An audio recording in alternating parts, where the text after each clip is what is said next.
Hey everyone, it's Dr. Z. Welcome to the Z-Dog MD show. Okay, today, I'm not going to lie. I am a fanboy of this person. I've been looking forward to this interview ever since the couple days ago when he reached out in this really kind email. And this is Maurice Shaw. He is a pharmacist, a PharmD, residency trained, everything.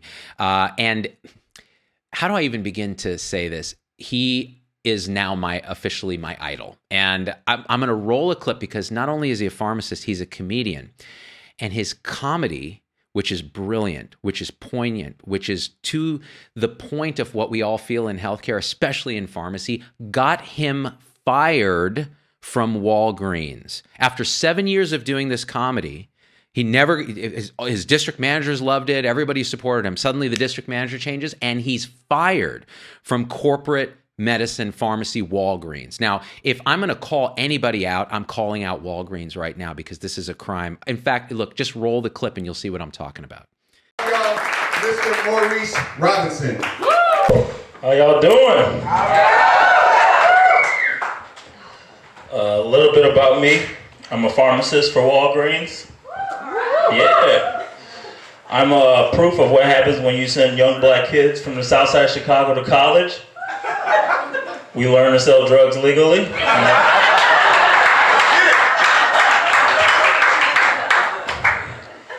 The other day I was wearing this t-shirt and it said, "Danger, educated black man." And this lady's like, "Excuse me, sir, can I ask you a question?" I said, "Yeah, white lady, what's up?"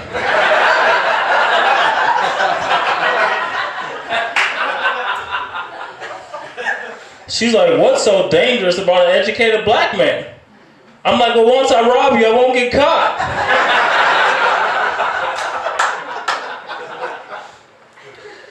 People always ask me, do I hate being a pharmacist? I don't hate being a pharmacist. There's just certain things I hate about my job. One thing I hate that everybody's so impatient. Every time people drop off a prescription, they want it right away. I was at work today, and this lady had to drop off a prescription. So I said, "Okay, ma'am, I can get your prescription ready in 15 minutes. She's like, 15 minutes? Why does it take you 15 minutes to take pills from a big bottle and stick it in a little bottle? I said, "Okay, ma'am, I'll get it done as soon as possible." I get her prescription done in 5 minutes. I said, "Is there anything else I can help you with, ma'am?" She's like, "Well, I have a question. Does my new medication interact with any of my old medications?" I said, "I'm not really sure. To be honest, I don't even know what that is. I just grabbed some shit from that big bottle and stuck it in a little bottle."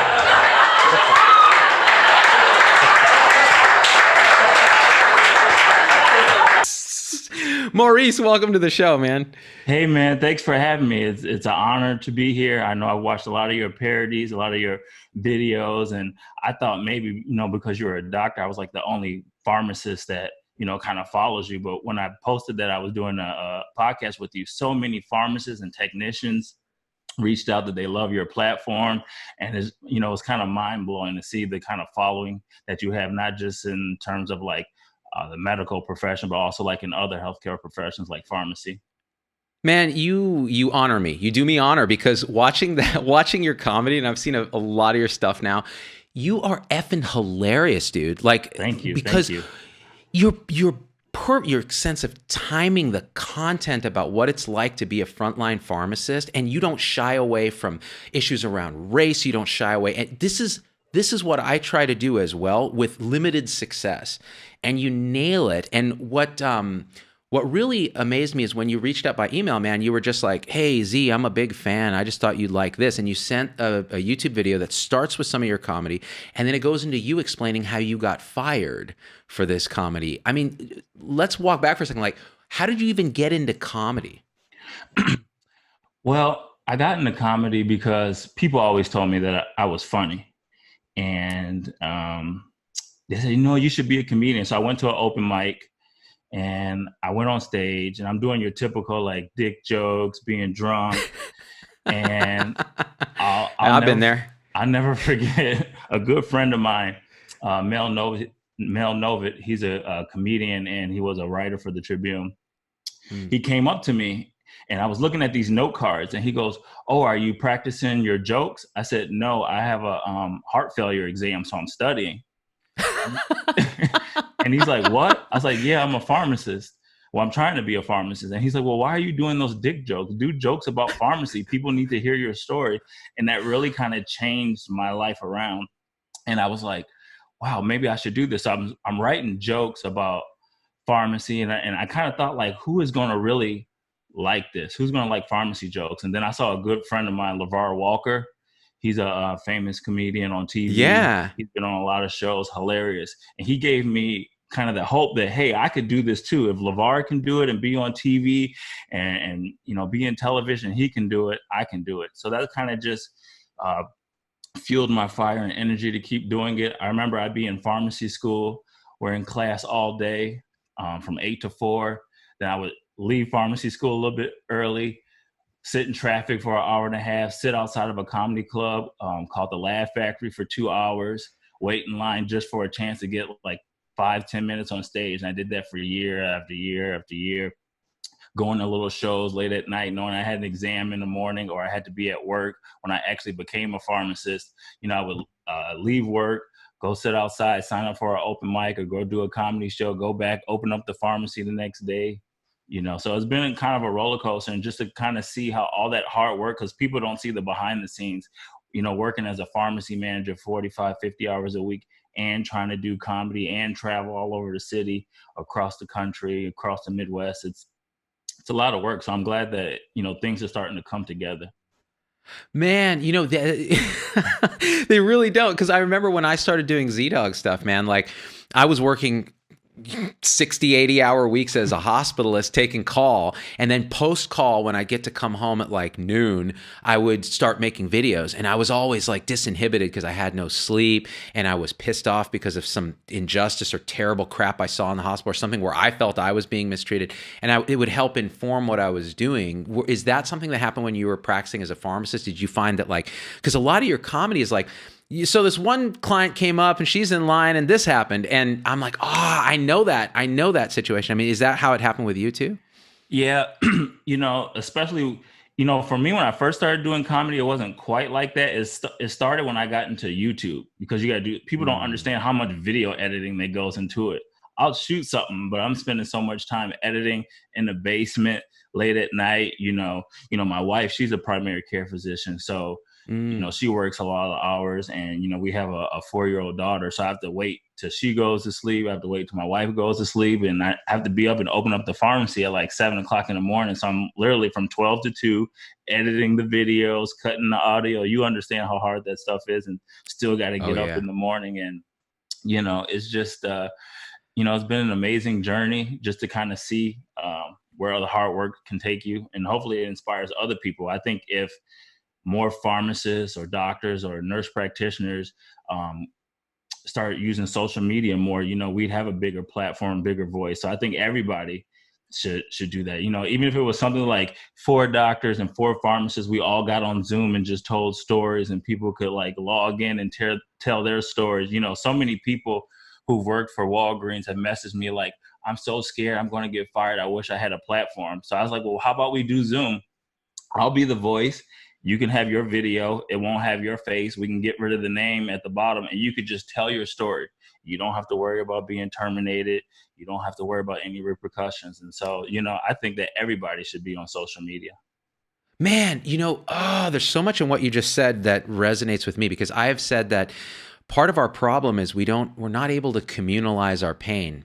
So if something happens to you, Maurice, in the pharmacy, it's almost guaranteed that it's happening to thousands of pharmacists around the country. If something happens to me as a doctor, it's guaranteed it's happened to a bunch of us. But the problem is we all feel like we're suffering alone, like we're all in these little bubbles, because unlike other professions, you can't just go and talk shit online about your job because people consider it to be unprofessional. There's this HIPAA sort of Damocles hanging over our head, like at any point the HIPAA guillotine is going to come down. So we keep it inside, and what do? It expresses in emotional detachment or in, you know, inappropriate ways like substance abuse, mental illness, and we don't communalize it. So even what you're saying with like just getting people on Zoom, like if we could just talk shit on Zoom for half an hour with other fellow healthcare professionals. And if I'm being honest, that's probably why when you sent me the email, and I got a lot of emails from people, hey man, I want to be on your show. You never said, I want to be on your show. You said, here's a video, witness what I think my experience is that I think you will resonate with. And immediately I saw it and I'm like, that's my experience too. Now we've communalized our pain, and that's so powerful. So what you do with comedy is you put it out there in a way that is authentic and you and unfiltered, but filtered enough that it's clear that you have a deep love and respect for your patients, right? Mm-hmm. And that's what I think is so horrible about the fact that then they fired you. You know what? Like comedy actually helped me at work, because you'd have an angry customer, and I remember I had this one lady. She was so upset. Her prescription needed a prior auth, and she thought that it should be covered because the doctor wrote it. And so she was yelling at my technician. We know this game. Yeah. So she was yelling at the tech. Yeah. Yeah. So I go over there and she's cussing me out, and I go, damn, tell me how you really feel about me. Everybody in the lobby starts laughing. And, that kind of comedy helped, de-escalate the situation. That, I told her I'll call the doctor. We'll work on it. Give me about 48 hours and I'll call her back. And it kind of just changed the whole tone. She apologized. She said, I'm sorry. I was just frustrated. But comedy actually helped. And it also helped me because, the working conditions in pharmacy is terrible. You've even talked about it. And knowing that I had a video that I was about to drop, or if I had a comedy show, it gave me something to look forward to. So it's like, oh, the week is going to be terrible, but if I could just make it to Thursday, I have a show Thursday, 2 show Friday, 2 shows Saturday. And it helped me be a more joyful person in the pharmacy. So it was kind of like mental medicine for me just to get through the work week, because, I was doing 1,100 prescriptions a day, 1,800 flu shot goal, 1 hour overlap. In the state of Illinois, they had mandatory counseling on all new prescriptions. But the system couldn't tell you what exactly was a new prescription. So if somebody's getting another Norco script, it's a new prescription, another Xanax script, but they've been on another Viagra, or if it transferred from another store. So my store was so busy. We had 4 lanes on that for pickup, and then 1 in drive-through. So it always had to scan my barcode. Do you have any questions? No, I've been here. I've been on this medicine before. Why I have to wait? I said, I'm sorry, I have to count. And I would go from line to line, scanning a barcode, drive through. Then I try to go check a prescription. Everybody's like, barcode, because everybody else needs barcodes. And it was just like impossible. I couldn't even think. People would ask me, what do you recommend for pain? And it's just like your brain, a question so simple, just my brain was so fried after 7 hours. It's just like, give me a second. Let me, gather myself. So comedy was really helped me get through the work week, especially as a pharmacy manager. Man, it's like when we turn human beings into assembly line workers and commodity workers, that's what they are. What you said was really powerful, the part about then they ask me a question that requires me to use my intuitive thinking brain we've lowered it to reptile brain, because you're like, scan barcode, do this, read the counseling, do this, do that. That's a machine. It could be done by a machine. Why do they take someone with 4 years of pharmacy training, plus you did a residency in Iowa, right? Yes, a 1-year residency. 1-year residency, this highly trained doctor of pharmacy, and turn them into a fucking pill-pushing machine that is, you're trying to game it to metrics that don't actually affect patients at all, but they affect the bottom line of the Walgreens as operating on tiny margins because the pharmacy benefit managers are parasitically taking the spread, and you have people rich in these mansions, and then they have people like you who worked up probably, you in your comedy clip, you said, yeah, I'm a black kid from the south side of Chicago, and I got an education. I mean, this is fucking outrageous to me. And that was part of the reason I wanted to have you on Sunday. It's like, we shouldn't be really doing stuff, but it's like, oh, we got to get this message out. Can we back up for a second? Just tell me a little bit about your background, because how did you kind of even get into pharmacy? Well, pharmacy was something that my dad kind of brought up. He says, I think this would be a good career for you. And I wanted to be a vet. So when I went to the University of Wisconsin, I was, the curriculum was pretty much the same. when I got to my sophomore, junior year, my advisor was like, well, you're going to have to make a decision because you've taken all the classes that are required for both, because vet school is hard to get into as well. And Yeah, it is. So eventually I decided that I wanted to be a pharmacist because I wanted to help people. And even though I love animals, helping people was more important to me. So that's why I decided to become a pharmacist. Ended up coming back home, went to Chicago State College of Pharmacy, heavily involved in APHA, president. I did 2 corporate internships with Jewel Osco because I always wanted to be a district manager. I thought if I became a district manager and moved up the corporate ranks that I could make change in pharmacy. So I did 2 of those corporate internships. And I really wasn't going to do a residency, but I wanted to separate myself from my peers. So I just applied, and I was actually chosen by the University of Iowa, which was an amazing experience. 1 day a week, I ran a travel clinic. So people would come to me, they'd tell me where they were going, and I would take care of all the immunizations that they needed before they travel to whatever country. I worked as a pharmacist, just like a staff pharmacist, 2 days a week. Every Wednesday, I ran a diabetes clinic, and we had a collaborative practice agreement. So patients would bring me their blood glucose logs, and I could adjust their medicine, add medicine, take stuff off, give them medicine, train them on their diabetic machines without having to consult a physician because we had this agreement. So it was an amazing experience. Not that I don't mind, consulting doctors, but when I have to say, hey, can I switch Humalog to Novolog because the insurance won't cover it, and wait on hold, I just to have a little bit more autonomy was just kind of an amazing feeling. And then I did a lot of MTM, medication therapy management. That was actually my residency project with Outcomes and Marixa. And I worked with Hy-Vee, 19 different stores. I went and trained all the different pharmacy managers, how to do outcomes. I helped them bill. And if I could remember correctly, my residency project, outcomes came to my presentation. And I was able to increase the amount of revenue from MTM alone by a substantial amount. So it was, a wonderful time. Everybody loved my residency project. And,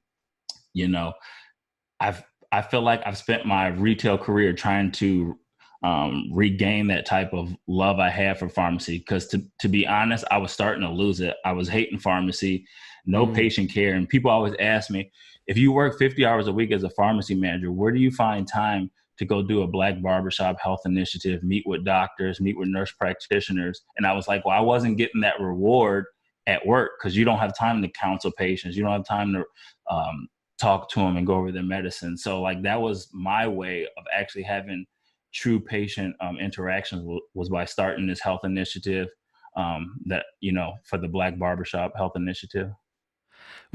So they fired this guy, you guys. They fired this guy. Fuck these people, man. I mean, it makes me emotional. This guy cares about what he does. He's dedicated to practicing at the top of his license. He's teaching other people. He cares about his patients. He's giving back to his community. And Walgreens fired him for being who he is. This is fucking outrageous to me. It really is. What you talked about, Maurice, is no, I'm sorry too. It's been a difficult week for me because with everything going on nationally, and there's been a lot of stuff going on, everybody's emotions are running high. But what you kind of described is that human beings who care need these 3 things to feel like they're doing something in the world that matters. They need autonomy, which is robbed from you in corporate pharmacy because you have to meet these metrics and they're very regimented. You need a sense of purpose. When you do the Black barbershop stuff, when you do that other stuff, you're reconnecting with the community. You're part of something bigger than you. And you need a sense of mastery, that you actually have the tools and the resources and the autonomy to get good at what you do. And I think the reason so many in healthcare, and pharmacy is a big piece of it, are struggling is that they don't have those things. Either one or more of those things are missing. And what you just described is how you fought to get those pieces back. You saw it disappearing and you said, you know what? I want to go do this now. I'm going to do a residency because then I'm find this mastery and purpose comes back, right? Does that feel right or am I crazy? No, that you what you just said was just Perfect.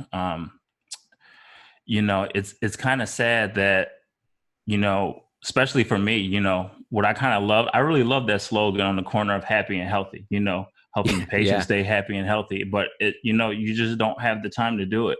I remember one time, this lady, I had a customer. She was just yelling at me on the phone. She was unhappy that, her insurance wouldn't cover 90-day. And this lady was like, hey, I just got this brand new machine. They gave me these Lancets and test strips, and I don't know how to use it. Can you show me? And I said, ma'am, I apologize. I'm on the phone. I have to take care of like 4 other things that really something that a pharmacist shouldn't have to take care of, someone else could do. And I was like, I just don't have the time. I was like, if you can come back tomorrow or the next day after that, I can help you. And she came back 2 days later and said she came back the next day, but the pharmacist just was so swamped it didn't have time. So basically, she didn't even test her blood sugar for 2 days because nobody would show her. And no patient should have to wait and suffer 2 days, because that's what we're here for. They should be able to maybe wait 5 minutes or so and then have somebody to take 5, 10, 15 minutes to just show them, because we take it for granted that it's simple. It's like, oh, it's just a blood glucose machine. We went to school for a long time, so it's just Right. easy. But for somebody else, that's complicated to them. That's like you handed them something in French, and they're like, "How do I figure this out?" So, absolutely. And then the thing is, like, you said something, which is we're asked to do these very, these activities that we're overpaid to do. Actually, it's like we're overqualified, overpaid to do. You could actually hire staff that do that so well. And when I talked to Shreya Kangovi, who's a doctor at Penn, talking about community health workers, they do that heavy lifting that you don't need a doctor to do, which means, the biggest cost in healthcare is labor costs. It's 60% of our healthcare spend. So if you actually could take that and say, all right, we're paying somebody $200 an hour as a doctor to do menial garbage, like to document in a EHR.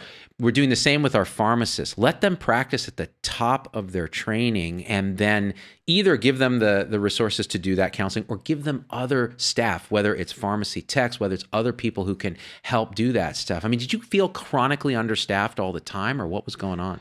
I was definitely understaffed all the time.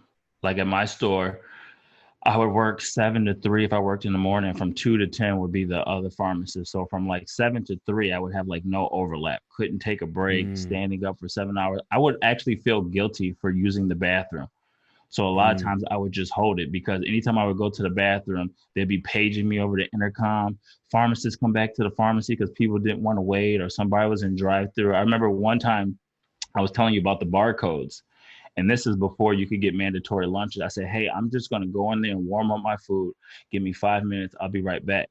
So the lady comes through the drive-through, and my technician's like, well, the pharmacist has to scan this barcode and talk to you about your medicine before I can sell it. She starts yelling, talk about she's going to call the police. And I was like, I can't even get 5 minutes to just warm up my food. I'm not even talking about the time it takes to eat it, which I was just going to try to little bits of pieces here and there. And just that working environment. And then it's crazy too, because it was understaffed. We were so busy. I remember feeling so bad because we'd have floaters come in, and floaters would make mistakes because they're not used to the craziness. I'm kind of used to the craziness. I'd come in, sometimes there'd be like 100 prescriptions for me to check that there was the right pill in the bottle. That's not checking new prescriptions coming in, if it's the right strength, the right dose, the right patient, and having to try to play catch up. There'd be so many nights where I would go to bed and I had trouble sleeping, because I'm like, oh my God, did I go back and double check that, antibiotic strength or dose? Or, a lot of times when people get 90 days, like it'll come in like manufacturer bottles of 30. And sometimes what happens is they'll put the wrong label on it. I was like, oh my gosh, did I check all the labels on those 3 bottles? I forgot. I was so busy. I got pulled in 8 different directions, and like it would keep me up at night. And some days I'll come in, they'll be like, oh my gosh, did you know that we did 1,190-day prescriptions? And I was like, I don't even remember checking that many prescriptions, which is sad. I feel like I should be able to remember the prescriptions that I check, but you just become a robot and get in this zone. And I remember at one point there was a point where we were kind of making too many mistakes, because we had a lot of new floaters coming and they weren't used to it. So when corporate came in, they're like, how can I help you? And I was like, we're making a lot of mistakes. We just don't have enough staff. We need more hours, more technicians. So pharmacists aren't, isn't all day on the phone or trying to help with the out window or drive through. And then their main focus was about why my wait time for the phone is over 2 minutes. And I'm like, why is that the focus? Like, why do you care about this metric? I'm telling you, like, pharmacists are making a mistake. Technicians are so busy at the drive-thru, they're accidentally selling the wrong prescription to the wrong person just because they're in a rush trying to just grab as many prescriptions and not looking at it. And like, when your focus is about the phone wait time being over 2 minutes, to me, I started to hit a breaking point. Man, and we posted that New York Times article about the errors in pharmacy, CVS, and it really hits home when you talk to patients who've been victims of these errors, and then you talk to pharmacists who stay up at night worrying that they've made a mistake, and that's the definition of what we call moral injury. It means that you're having to serve, you're like, okay, I want to do the right things for patients, I have to do the right thing for corporate, and then I worry about my own family and making sure I'm there for them. And those things pull you in all these different directions, and then you're up at night. And then what happens is, to cope with that, you can either feel that and stay up all night, or you can start to build defenses where you depersonalize, where you start using substances, where you take it out on other aspects of your life, and you feel this low sense of accomplishment. We call that burnout. But that's just the end stage, man. It's like any chronic disease. You have diabetes forever, you have heart disease forever, you have hypertension forever. The end stage of that is your heart burns out, or your pancreas burns out, or your kidneys burn out, and then you're on dialysis. And our system is designed to do this to us, not intentionally, but it's the perfect system to take smart, caring, passionate people and turn them into people on dialysis. And the story that you tell is it's exactly that. It's exactly that. And I want to circle back more about the struggles in pharmacy, because I think you and I should do a series of shows on this, because I want to have you come back and say, okay, here's the other thing about PBMs, or here's the thing about what happens behind the counter where patients feel like they're waiting, but this is what's happening. This is where mistakes happen. There's so much we could talk about. But before I forget that, because I'm still really pissed that you got fired, I want to go back to the comedy stuff that you did for those, how many years, 7 years of comedy you were doing. You were doing it. Walgreens was fine with it. Your managers were fine with it. And just walk me through what happened and what ultimately got you fired. So, my district manager who first hired me, she kind of been recruiting me since pharmacy school. She kind of saw how active I was with APHA and SNAFA and different things that I was doing that had corporate internships with, Jewel Osco, shadowing district manager. So she's like, hey, I want to hire you at Walgreens. Hey, I want to hire you. And I was like, well, you know what? I really want to do a residency. So after I got done with my residency, she's like, hey, do you still want to work for Walgreens? I know you did a residency, but I'd really still like to have you. And I was like, yeah, that's fine. And she knew that I did comedy, and she still wanted me to come. And it's so funny. Another pharmacist that I know, they actually messaged me and goes, I can't believe they fired you for that. I remember when your first district manager introduced you as a comedian at the corporate meeting. So that, they've known for so long. At the corporate level, yeah, they've known forever. Yeah. And, I did my whole 7 years, the Virginia Pharmacists Association had me come out, and I did my jokes, and I talked about, pharmacists becoming entrepreneurs, pharmacists getting involved in the community setting with the Black Barbershop Health Initiative. I've had partnerships with Pharmacy Times. They wrote articles about me in there. I actually went to their studio and I did a Sassy Pharmacist series online. And that's awesome. I've even had people that were district managers that come to my show and take pictures with me. I have pictures with them. Nobody has had a problem with my comedy except for my new district manager. And then all of a sudden one day I'm working, it's from, I think I worked from 7, my shift was 7 to 3 and it's 2 o'clock. And my district manager's like, hey, what do you got going on? And I'm like, well, I have an interview at 2:30. I'm gonna try to go get some food real quick because I haven't had a chance to take a break. And he's like, well, just come talk to me in the office. So I go in the office and I wasn't really thinking anything because the store was running pretty well. Actually, last year I met all of my metrics And like a couple of weeks before, I was just told that the company wasn't giving bonuses, and I didn't get my $16,000 bonus that I worked so hard for, me or my store manager. But the store, was running relatively well. So then I kind of thought something was up because he shut the door. Usually when they shut the door, you're in trouble. So by the way, where was this? Where was this store? This is in Springfield, Illinois. Okay, in Springfield, yeah. So he shuts the door, which is like, oh shit, right? Oh, shit, but did it not occur? Did it at that point? It still wasn't on your radar because you're like, wait, comedy what? was the farthest thing from my mind, and even my store manager, she was just like sitting there, like, what the hell is going on? Oh, wow. And he just, tells me that my comedy, he considers it gross misconduct, and I'm not a good representation of the company, and I'm not the type of manager who wants managing a store, so I'm being terminated immediately. And I was like, do I not get a warning? Everybody knew. I mean, the company had 7 years to tell me that, this was an issue. I mean, all you really had to do was say, hey, take it down or stop doing it. That would have been a click of the button, even though I still think it's freedom of speech and I'm not bashing the company. I would say that when they asked me to take over that store, the store was underperforming. Customer service scores was terrible. All the technicians hated their job. And because of my comedy, because I did comedy near the store as well, it improved business. You could look at the numbers. Like, if anything, my comedy improved Walgreens. They actually gained something off of it. And then, he's like, what's next? And I was like, well, even being fired, I was like, well, I don't want to leave extra work for my staff pharmacist. So even though I was fired, I went back into pharmacy and continued to sign control prescriptions. I went to sign off on the vaccines that I did.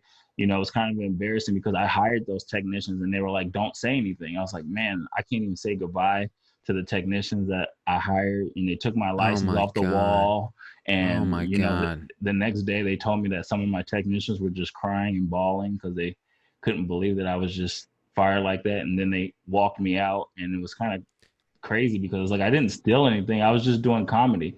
And for a company that I worked for 7 years, to just have your license taken off the wall, they hand it to you and walk you out the door, was kind of heartbreaking. This is the worst thing this is the most unjust thing I've heard in pharmacy in a long time. And I've heard a lot of terrible stories.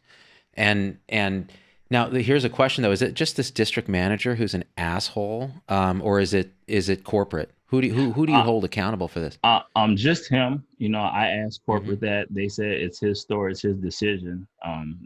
The communication I received is that it was, his decision, so they'll just support it. But nobody else has ever said, in August or September, my healthcare supervisor reached out to me, and she was like, hey, based off your evaluations and how the store's performing, you're on track to go corporate, which was like a dream of mine, right? I've been working for this, and even in pharmacy store, I did those corporate internships. And it's a pretty fucked up dream, man.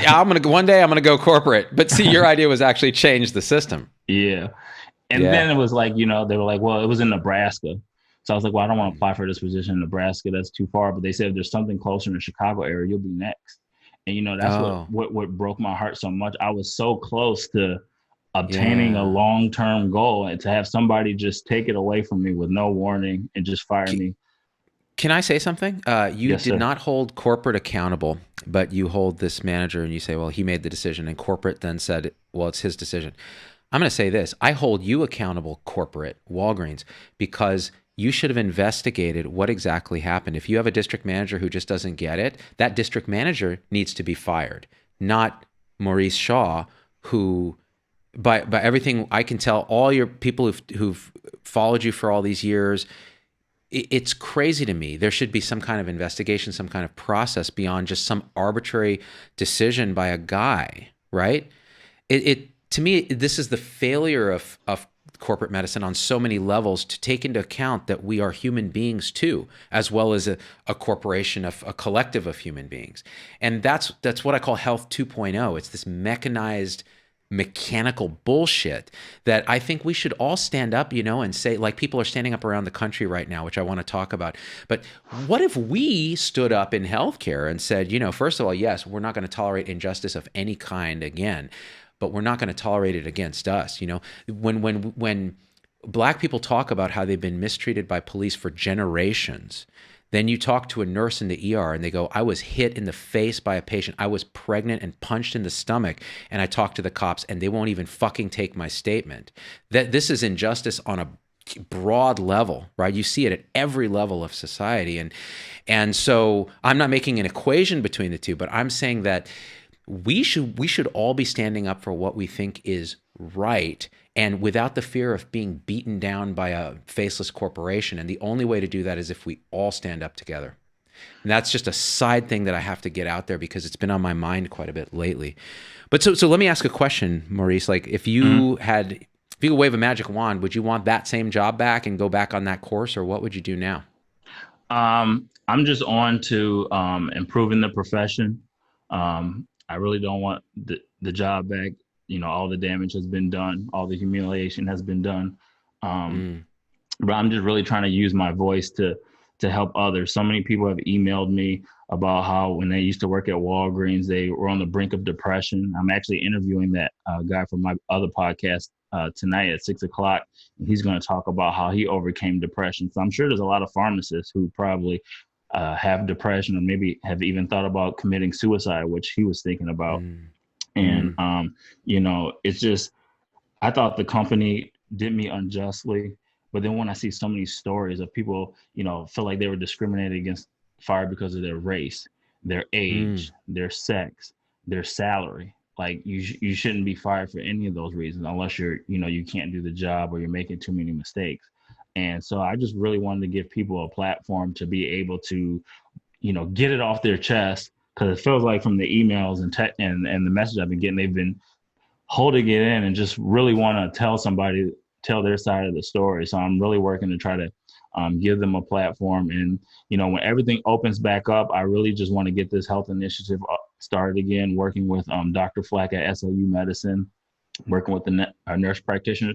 He was actually, what he loved so much about the idea was that a community pharmacist actually came to him to do a health initiative to work together. And he thought it was the perfect thing for medical students, where they could come and do blood pressures and various other things. So it's like, it's helping me, it's helping, you know, the School of Medicine, you know, it's helping the community. So that's what the healthcare system should be. Pharmacists, doctors, nurse practitioners, nurses, everybody working together just to improve the health of our community.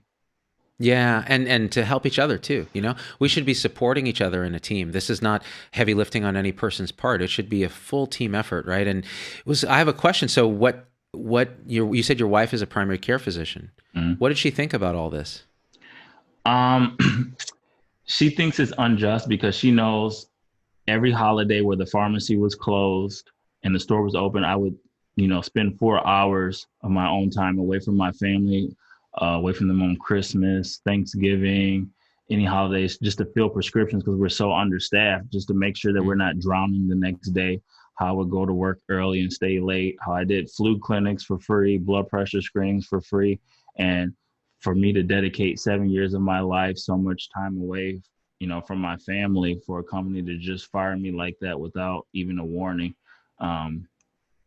She just felt like that wasn't fair. She felt like I should probably stop doing comedy, but I feel like it's my freedom of speech. I'm not bashing the company and I'm not willing to let that go. So. Yeah.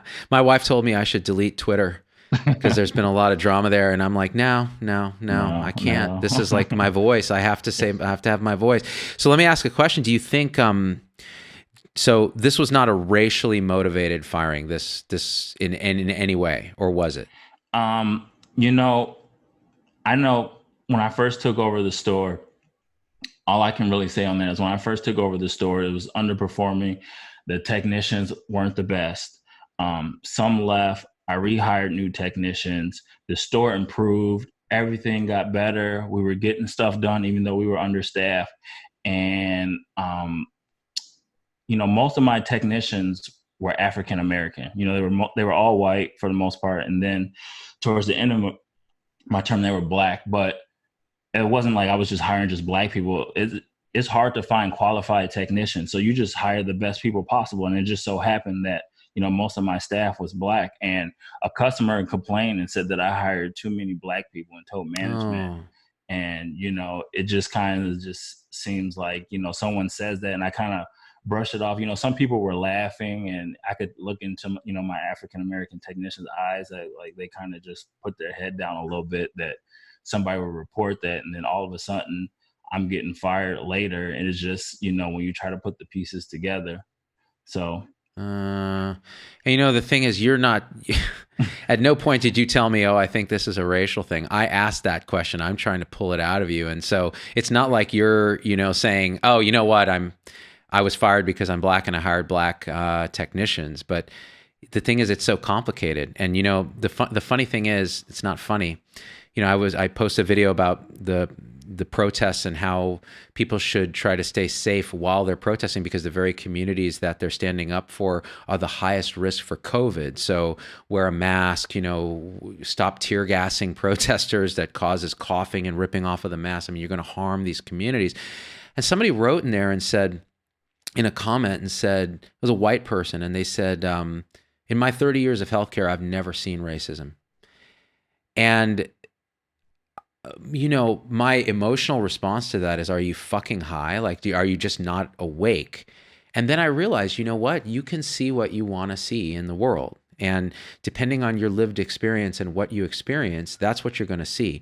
So people like that, I think, have never experienced what it's like then to have, to be black, to have a child that you're worried they're driving to work and they're going to get stopped by the police and killed just in a routine stop.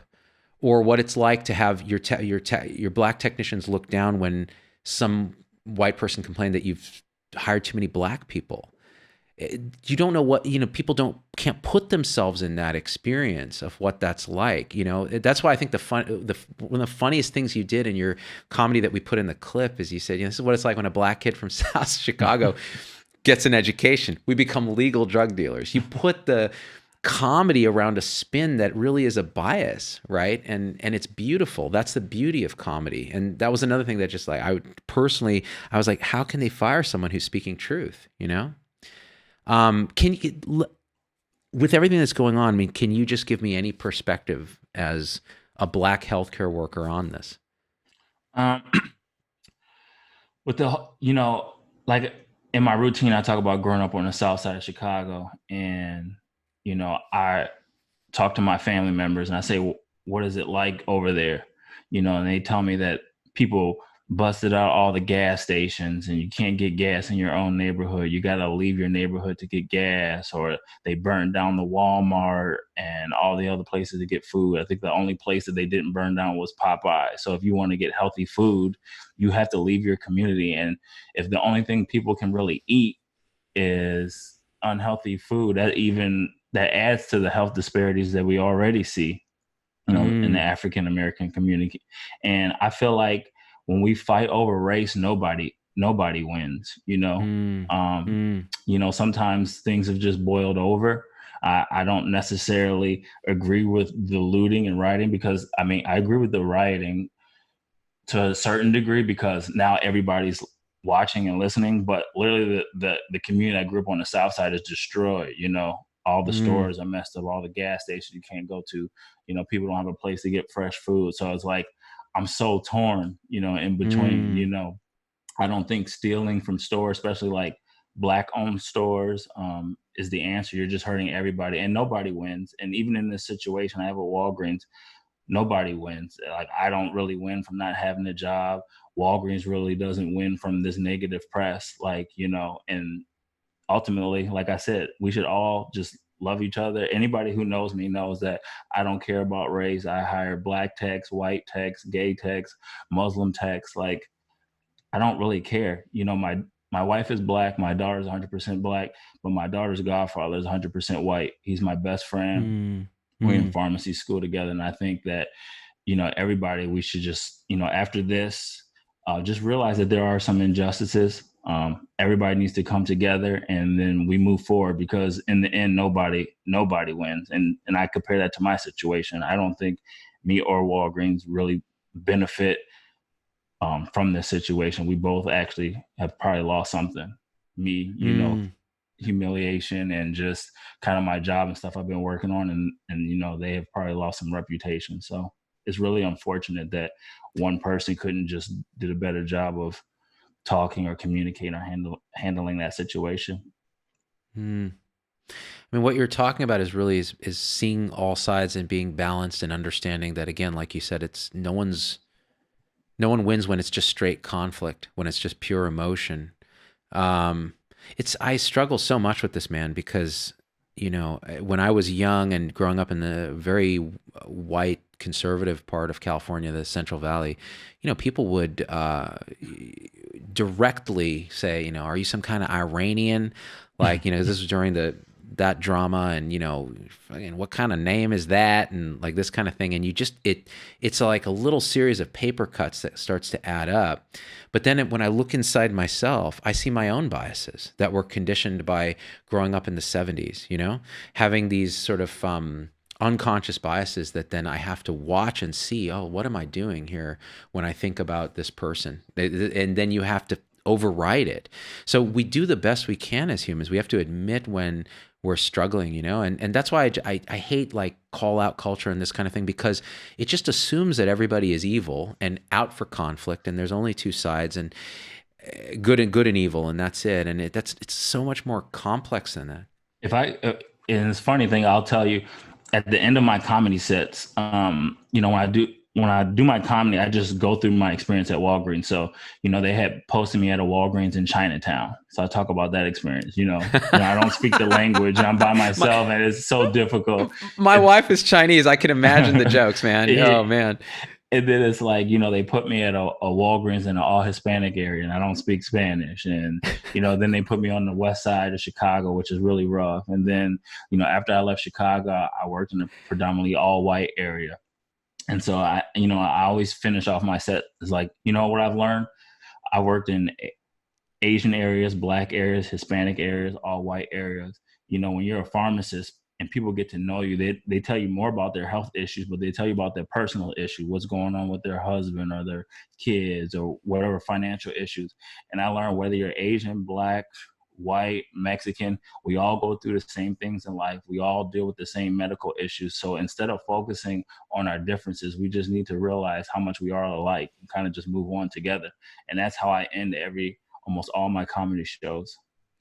Man, see, that's comedy with heart and message. That's a beautiful message. You know, when I think about healthcare, you know, when we have to take care of everybody, we have to take care of the neo-Nazi who comes in with a swastika, right? We have to take care of everybody, people that you may have innate bias or bad experiences with when you were a kid or whatever it is. You have to step up, and it's the great equalizer, because working with every different type of person, you learn to hate everybody equally. It's across the board. It's just all humans are trapped. No, I'm kidding. But what it is, it's interesting. Oh, go ahead. No, I was going to say, I can't even tell you, you know, working in the last store was that how many people I might have given a flu shot to that had the Make America Great Again hats. And I was like, okay, let's see how this is about to go. But, you know, they'll always, you know, the first thing they say, oh, that damn Obamacare. I'm like, oh, shit, here we go. And they wanted to talk to me about Obama. But you know what? No matter what, we probably had differences in our political views, but they all left that immunization room laughing and saying thank you. And I think comedy is able to bring people together, even if their views are different. And that's why I love comedy.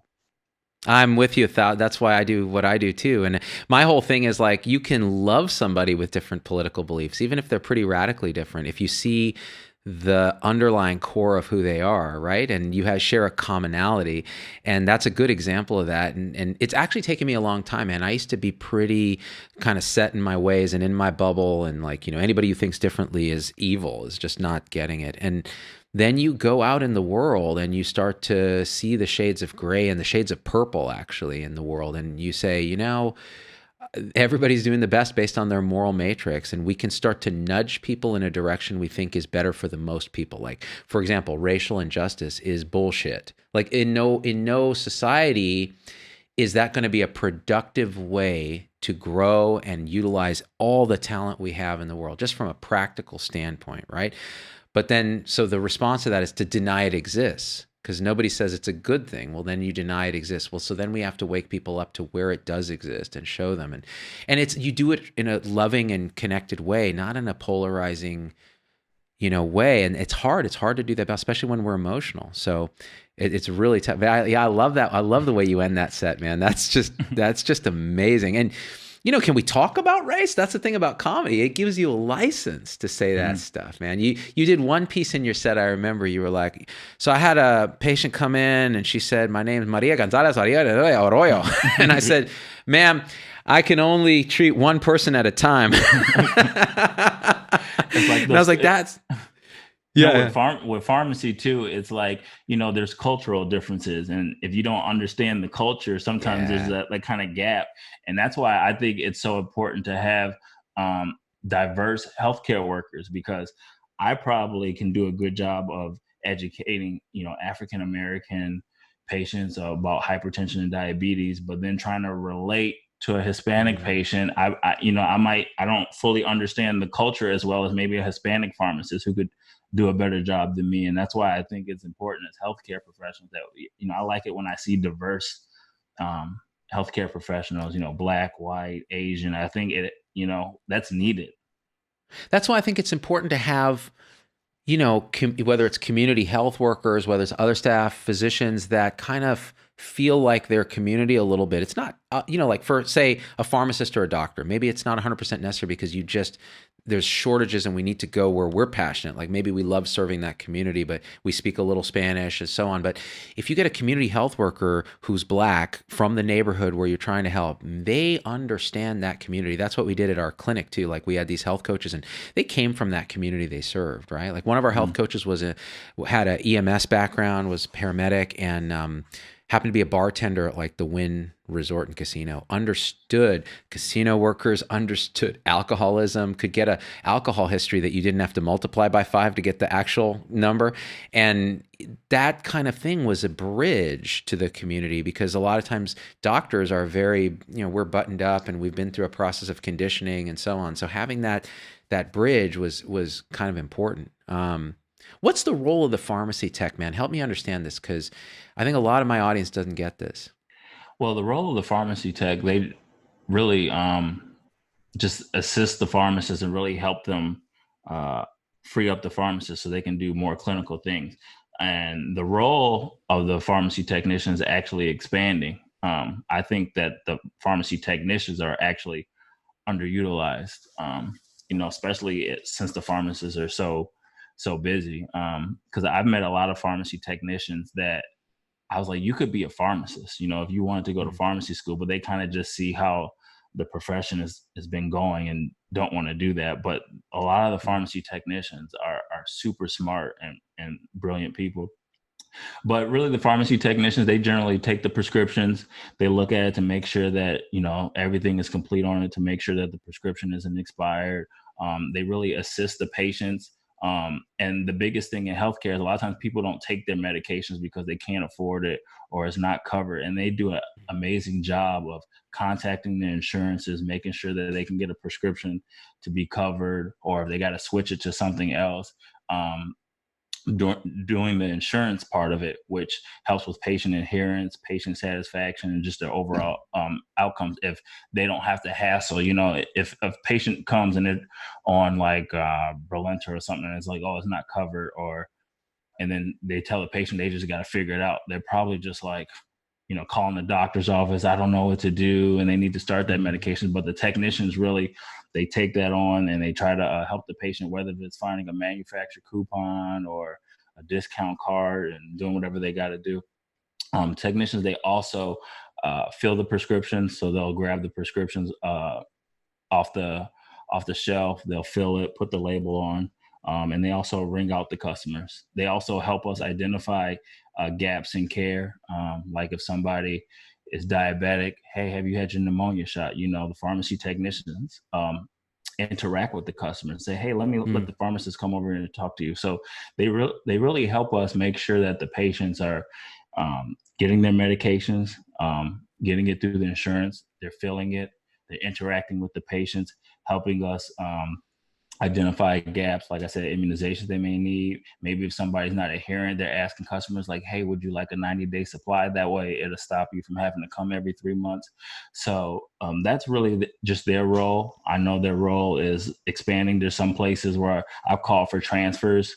Usually a pharmacist will have to talk to another pharmacist for a transfer, but in some places a technician can do that, especially if a pharmacist is too busy to kind of do that transfer. So their role is to really assist the pharmacist and help the patients. Do you see any turf wars between like the techs and the PharmDs, like in terms of now you're encroaching on my stuff right now? I don't see that now because we're so overwhelmed. If we worked in a perfect work environment where pharmacists actually had time to do their jobs, but now since we're so understaffed, I don't think that they see that. Sometimes I've seen where, we're doctors, right? I'm the big dog. So I've seen pharmacists talk to technicians a certain way. And that's usually when it comes, the little turf war, when it's like, oh, I'm the pharmacist, you do this. And, a lot of my technicians be like, oh my God, that rude floater's coming. I hate when he comes. He's so rude and condescending. Why'd you take a day off? I'm like, I can't even take a day off because you guys don't like the floaters who come in here because they disrespect you.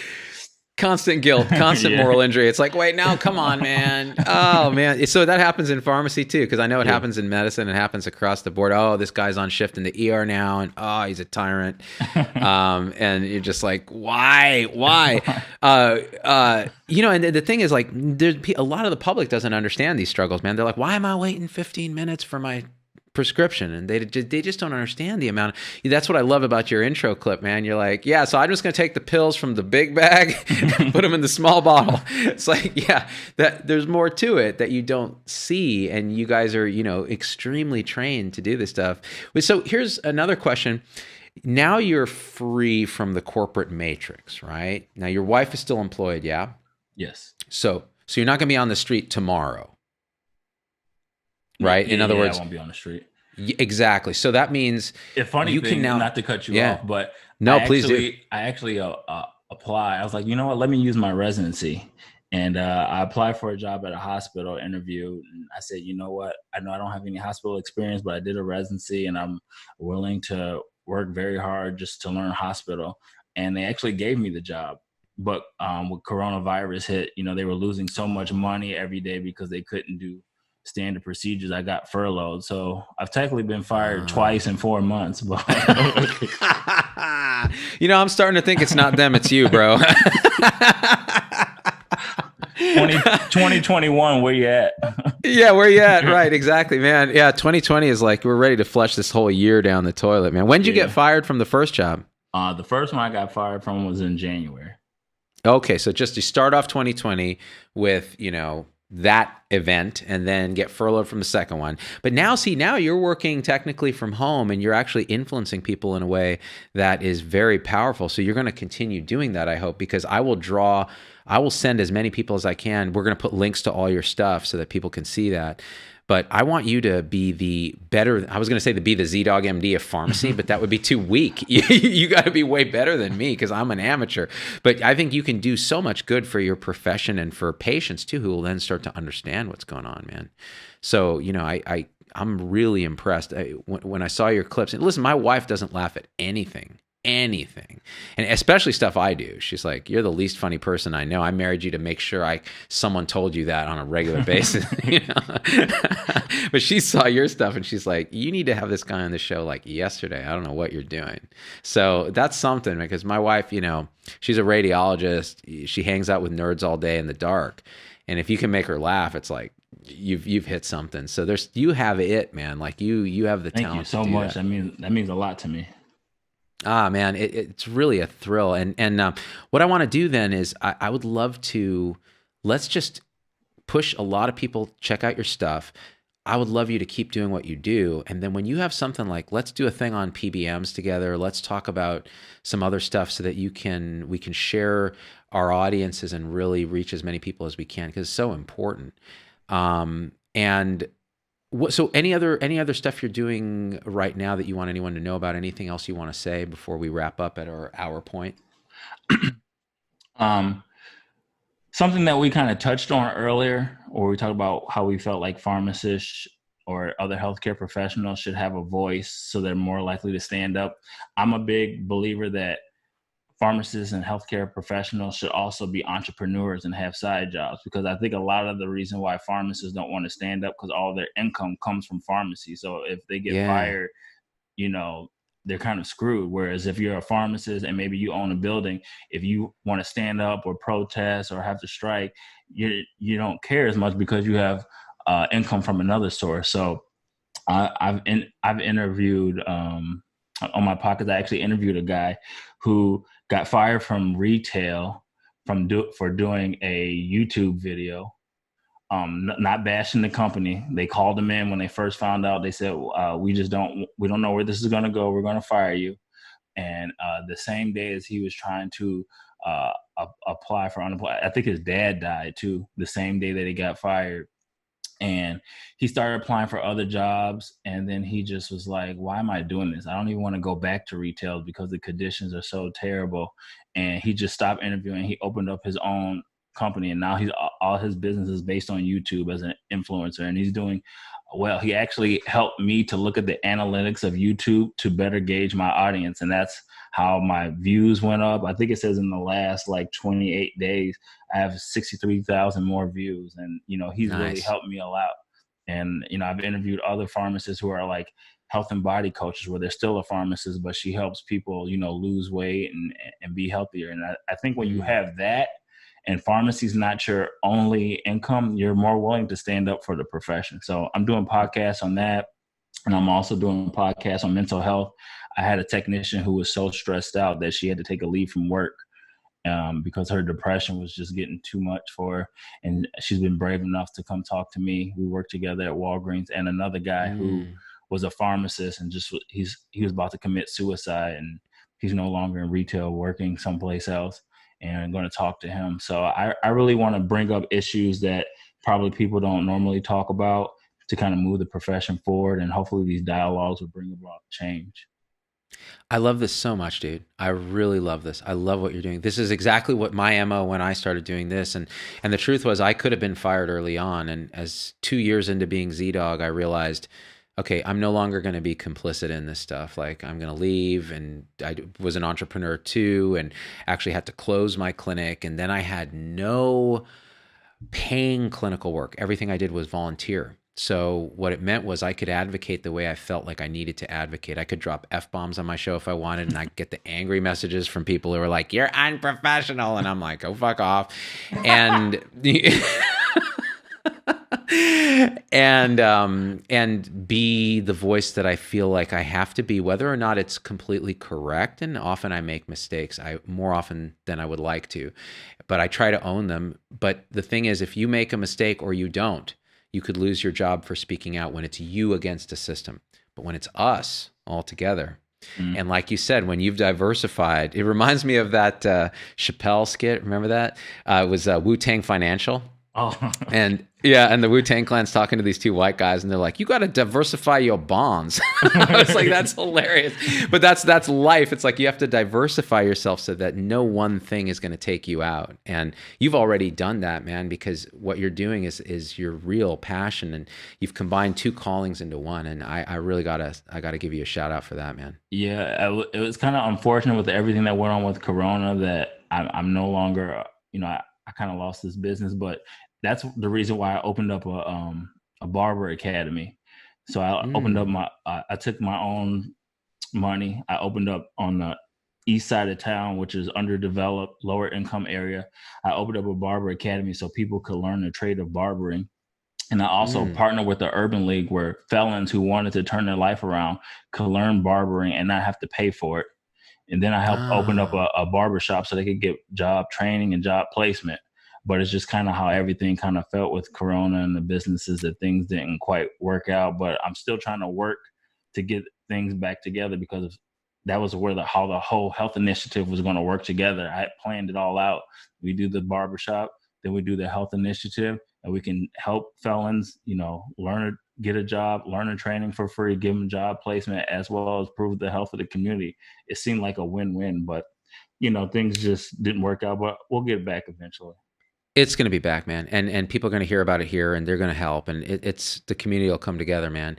One thing I want to say, and I don't know if this is right, but it feels right to me, is if we just decriminalized. So we talk about the roots of injustice and all of that, but if we decriminalized drugs and stop prosecuting people for minor drug crimes, we would decrease the amount of conflict and potential for injustice by an order of magnitude. So there are systemic things we can do. Now, many people will disagree with me about this because they have moral issues with drug use, but the truth is drugs are going to be used whether or not you make them illegal. And so the question is, can we create, and very smart people tend to want to promote this, a decriminalization, which would then reduce the amount of police officers that are necessary, reduce the amount of friction. And it's just something I wanted to make sure I mentioned before we wrapped up the show, because I'm curious, do you have any strong feelings on that yourself? Have you ever thought about that? Yeah, because I will say this, my business partner, he's an amazing guy. Early on in his life, he is a felon, but early on in his life, he kind of got out on the wrong path. His mom used to clean homes, it was just him and his mom, and somebody's house that she was cleaning caught on fire, and he lost his mom. And he said after that, he was on his own, and he just was no good, to society. He was in the streets, he was selling drugs, just trying to make ends meet. I can't even imagine not having my parents. Like, I know I wouldn't be a pharmacist or done anything I've done if I didn't have my parents. Yeah. And he got out, and he really wanted to start his own business to help other felons so they, wouldn't, go down the same path. Let them know, like, hey, I became a barber and changed my life around, and he really wanted me to do this with him. At first, I didn't want to do it because I'm like, I'm a pharmacist. Why would I want to do this? And he kept, it's funny, he's smart, but he doesn't really know how to use his words very well. And in the beginning, he kept saying, he meant to say, I want to help people transition from the street life to the entrepreneur life, but he kept saying transgendering. And I was like, I don't want to help people transgender, dude. He's like, we can do it. It'd be simple. I was like, that's not a simple process, sir. So I was like, he's like, I think I'm messing up my words. I was like, I hope so. Oh, man. I don't have time for that. But, the fact that nobody would give him a chance. He had this amazing vision. And every day he's like, brother, I just love you. You gave me a chance. You helped me make a dream come true. And nobody would give him a chance to do this because he was an ex-felon, and all from, most of his stuff was drug related, and he had some unfair circumstances in life. And it's almost like until I came, it's been held against him, and he wants to do things the right way, but it's hard because people hold that over him. So, we talk about white privilege and the privilege that comes with being born a certain color, but we don't often talk about the privilege that comes of having parents, whether it's one or two solid parents that, like you said, you wouldn't have been a pharmacist. I wouldn't be a doctor without my parents. My privilege was having two parents that were deeply interested in my success. Me too. Even as an immigrant, and they came with nothing in their pocket, and to have that is it is a privilege. And so the question is, how do you pay that privilege forward? And you're doing it by taking someone who did not have that privilege and saying, I'm going to give you a chance because I see inside who you actually are, right? And you haven't had a chance to express that. That's, if we could do more of that, I think a lot of this division and societal strife would heal, but it's just very hard on a systemic level when it's so, it's been going on for so long that it's a cycle, like a vicious cycle. But man, that's really awesome that you did that. I hope it restarts, once this crap is over, which, by the way, what I think is going to happen? You're going to have all these big protests, people face to face, half of them not wearing masks, and we're not going to see anything happen with COVID. Yeah. Like, it's actually going to continue to decline, and we're going to be like, whoops, and then we'll just get back to work, because it's probably a summer effect, and the fact that outdoors the virus doesn't survive as well as it does indoors. A lot of the spread is inside, and I think that's what we're probably. And again, this is just my Nostradamus prediction. I've only limited evidence for this, so nobody listen to me. But I like to just say what I think. So I think that might happen. Then we'll start to open up more, and the businesses and the entrepreneurs like yourself who've been affected by this, which we never talk about. We talk about all the health effects in the Black community, say off COVID, which are huge, but then we don't talk about. And by the way, it's all the like patient transporters and front desk clerks and staff in New York that were getting infected in healthcare because they didn't have the high grade PPE that the doctors and the nurses and the ICU people had, and they were predominantly lower income minorities. So we talk about that, but we don't talk about the economic devastation to those same communities from the lockdown. And so I think we have to look at all of that when we think about, the balance we're trying to strike. But any thoughts on that? Or yeah, I mean, the virus definitely had a major impact. And the thing that I think about the most is that, with the health initiative I saw they had this statistic in Chicago. I can't remember the exact numbers, but in terms of death, the coronavirus was affecting the Black community way worse than any others. And the thing is, a lot of them had a lot of underlying conditions. And a big problem is that a lot of people in the Black community, they're so busy, 2-3 jobs, got a lot of stuff going. Nobody has time to go to the doctor because they're just kind of just running around. People are just scared of the healthcare system and don't want to go or don't want to have to pay a copay because they can't afford it. And they have these underlying conditions that they don't even know, which is why I really wanted to get this started so we can help people like, oh, you don't even know that you have hypertension, or you don't even know that you might be pre-diabetic. And then the more that people know, that might have saved a lot of people to try to get their conditions under control. Why do you think there's such a distrust of the healthcare system from your perspective in that community? So I partnered with Blue Cross, and we had a health initiative where I did blood pressure, blood glucose, and they had like a HIV van stand outside. And I would take their blood pressure, and I said, your blood pressure is kind of high. And they were like, yeah, I was told I had high blood pressure, but I stopped taking the medicine. I never went back. And I said, well, why did you not go back? And they would say, well, I had a job and then I got laid off. And then I had public aid. And then the doctor that I was going to didn't want to take public aid, and I had to see somebody else. And then somebody else wanted to switch my medicine, and just got too confusing. So I stopped. And, and it's just, but they're like, I don't feel bad. And I'm like, that's not how this works. And it's like the education piece behind it. They're like, well, I don't feel bad, so I must be okay. And, and that's what happens to a lot of people. And so he was, cause I looked like him, and, I know I have a fancy shirt on now, but under this I'm covered in tattoos, and hell yeah. People like it. They all say mom, but so many times when I do this, people are like, man, it's so nice to see a Black doctor like yourself to kind of looks just like me, to see that, what you're doing. And I'm so proud of you. And they actually, take what I'm saying to heart because they're impressed by me. And, they've made appointments. That's why I love the doctor that was working with the SIU, because he's like, I don't care, what insurance they have. Just send them here and we'll help them out. And that's how it should be, and not people getting denied because they have this insurance or that, or maybe they can't afford, they're worried about, I don't want to pay the copay to come in all the time to keep getting their blood pressures rechecked. So yeah, it seems like, and you have communities where, like you said, the food isn't great. You don't have good opportunities for fresh food. The fresh food's expensive. Exercising can be very difficult when you're working multiple jobs or whatever's happening, or it's not safe in your neighborhood.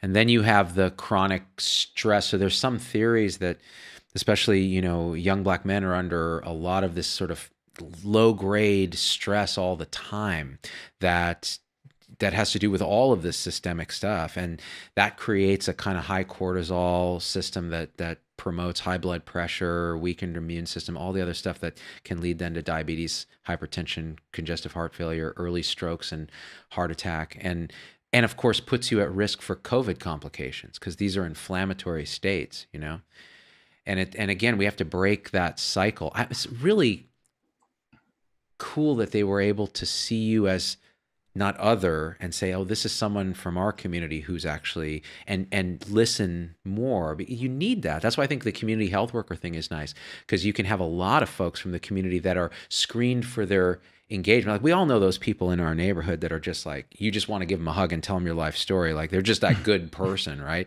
Right. You can find those people and send them out, just give them some training and send them out, and they could do that heavy lifting and to connect the healthcare system, which is nameless and faceless and scary and expensive, to the community and make it feel like this is why the blood pressure, what matters to you? Let's hear what you care about. Okay, well, to get you to that goal, that blood pressure's got to be treated, because if you lose your sight, you're not going to be able to do this thing that you love, something like that.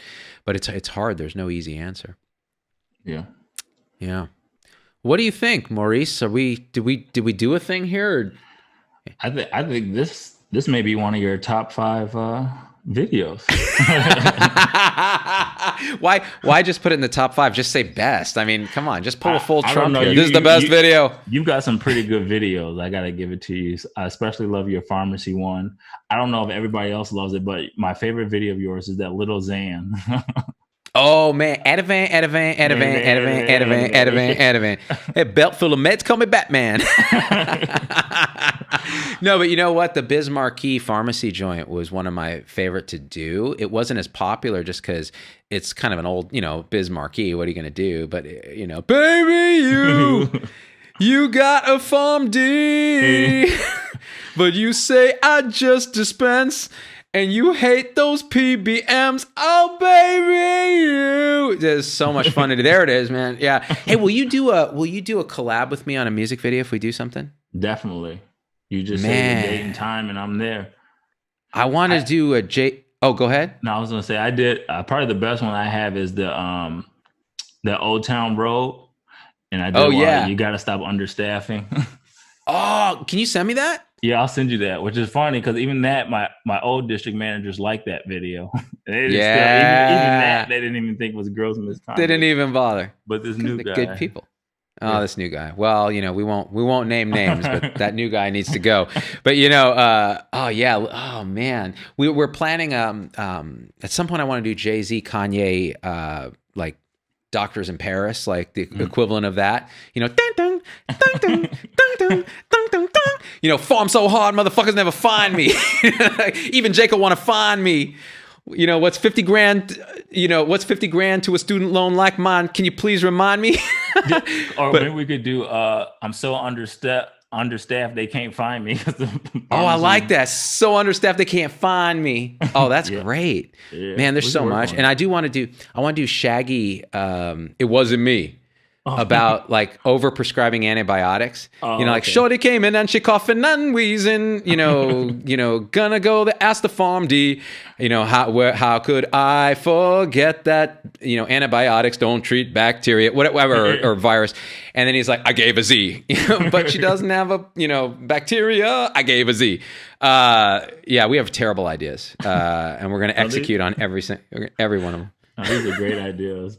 I think a lot of times when I make a parody, people's like, oh, you should do another one. But they don't realize like how much it takes to like edit that, actually write out the words. It's like, I'm almost exhausted just thinking about when I do another one. I need a break. And then I was like, I get re-energized and then want to do another one. But it's just that.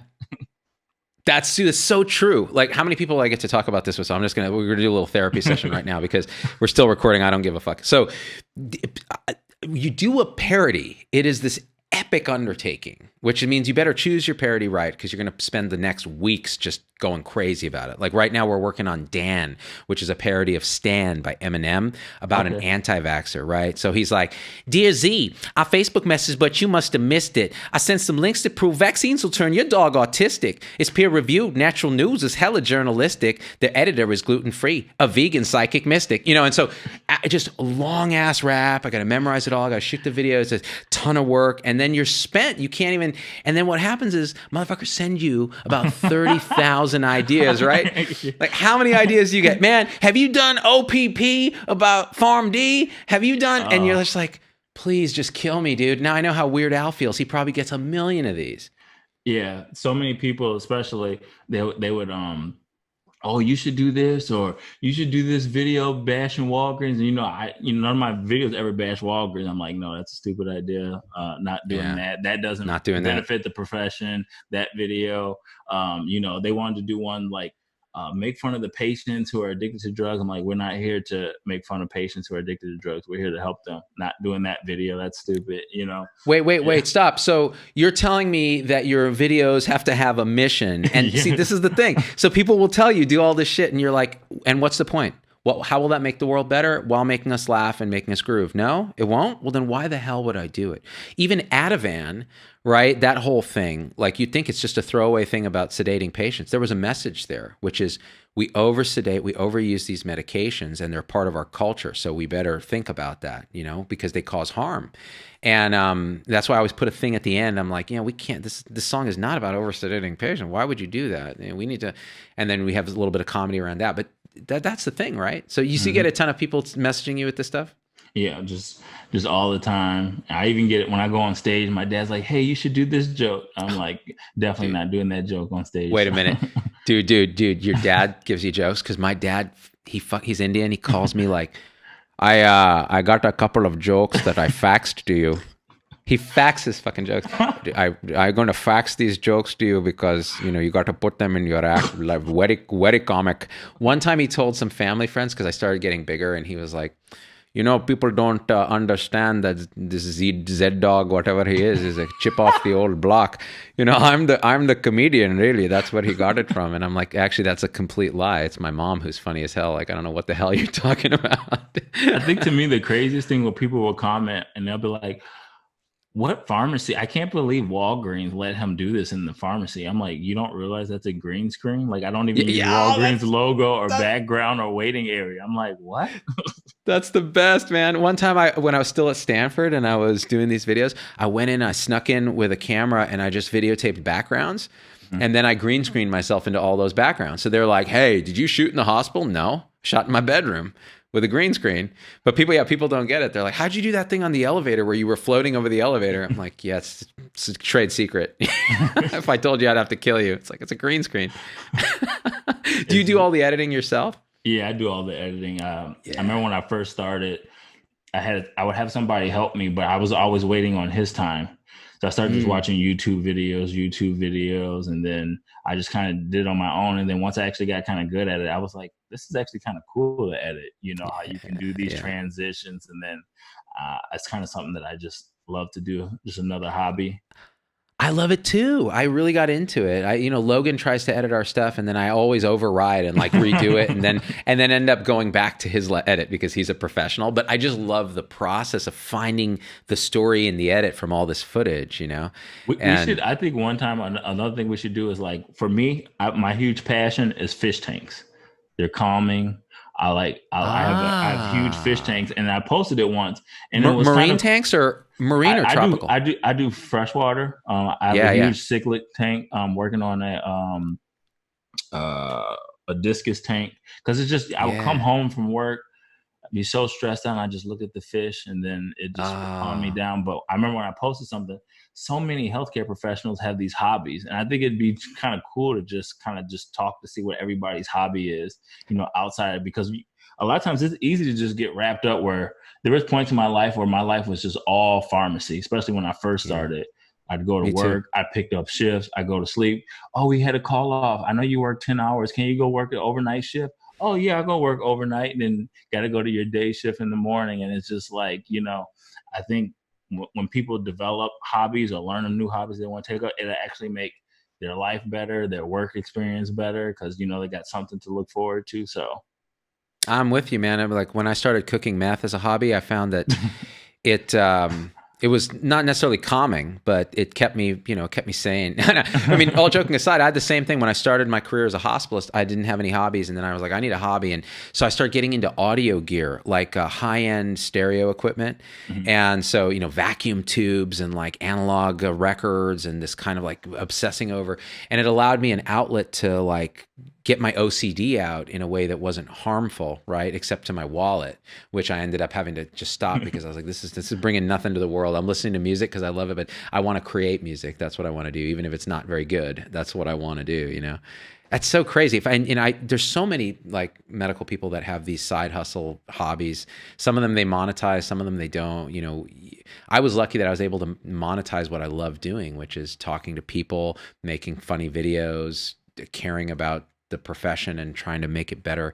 And, it's great that YouTube and Facebook and Patreon and these kind of things give you opportunities to actually make a living doing that. And you can combine it with your clinical practice, or you can do clinical practice voluntarily like I do. And, the great thing is now there's no way I'm going to recertify for my ABIM internal medicine boards when it's all busy work and I've come out and said that it's terrible. I'm going to take the alternative boards from NBPAS, which I've done, and I can take a stand without worrying about, is a hospital going to hire me, Mm-hmm. So it's important because then you can kind of lead a movement for change from a position of not having to worry about not, being a victim of the change, which is hard because that's a moral conflict. Like if you're saying get rid of fee-for-service medicine and you're dependent on fee-for-service medicine, as I was when I was practicing, that's a very hard, how are you going to bite the hand that's feeding you?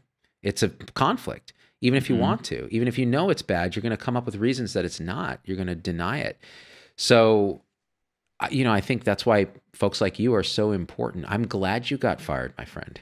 I hate to say it, and I know it hurt your dreams, but I think this was meant to happen. I think this is something that you're going to find in retrospect was the greatest thing that ever happened to you, because you have a gift. You have another gift that you can share with the world without worry.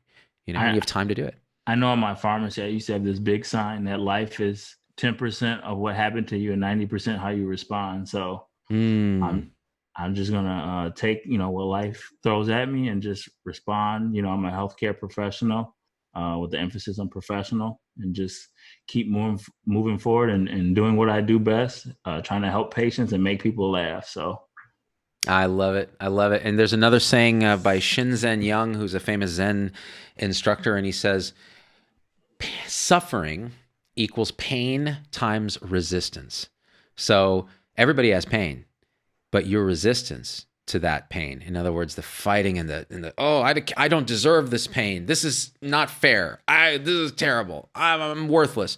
If you drop the resistance, the pain's still there, but the suffering goes to zero. So it's how we frame our response. Like it's the same way of saying what you just said. So I got to say this, Maurice, man, it's been a joy, dude, connecting with you during this. I've had fun, and I look forward to, doing more videos and works with you in the future. Can't wait. So ZPac, do me a favor. Sorry for all the curse words. I know some of you won't share it, but I don't give a damn about that. What I care about is you guys supporting this guy right here. So we'll put links in the show notes that Maurice will send me to his stuff. Find out how to find your voice in your own way. If we stand up together, they can't fire us all. They can't. Because they need us. They need us more than they will ever admit to your face. They will tell you that you'll never find a job like this. You'll never be, and you'll walk and you'll find the thing that is right for you. Do not let them convince you that you're stuck in something that you feel is morally wrong. And for that, I thank you for being a part of this. Thanks to all the supporters who make this show possible. We are a platform on iTunes, podcast, YouTube, Facebook, and my website where everything lives, zdogmd.com. Check it out, and we out. Peace.